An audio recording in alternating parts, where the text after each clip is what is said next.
Live, सामाजिक सांस्कृतिक बांधिलकीचे यथार्थ दर्शन। गुटखा वाहतूक करणाऱ्या आयशर गाडीसह 72 लाखांचा मुद्देमाल जप्त।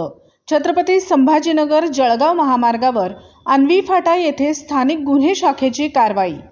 गुटखाबंदी असताना अवैध वाहतूक करणाऱ्या आयशर वाहनासह विमल पान मसाला, सुगंधित तंबाखू असे 139 लहान मोठे पोते एकूण 72,05,080 रुपयांचा मुद्देमाल जप्त करण्यात आला आहे। स्थानिक गुन्हे शाखेच्या पथकाने सापळा रचून मंगळवार रोजी रात्री 7:30च्या सुमारास छत्रपती संभाजीनगर जळगाव महामार्गावर अन्वी फाटा कारवाई केली। या प्रकरणी आयशर गाडीचा चालक विकास सुभाष पाटील नंदाळे, तालुका जिल्हा धुळे याच्यावर गुन्हा दाखल करण्यात आला आहे। या प्रकरणी सहाय्यक निरीक्षक पवन इंगळे यांच्या फिर्यादीवरून सिल्लोड ग्रामीण पोलीस ठाण्यात गुन्हा दाखल करण्यात आला आहे।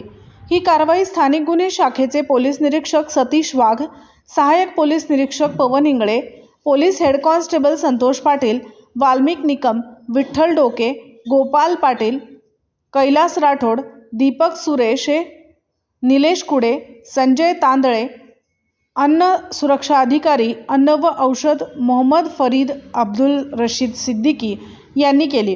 गावदर्शन लाईव्ह प्रतिनिधी गणेश शेके, छत्रपती संभाजी।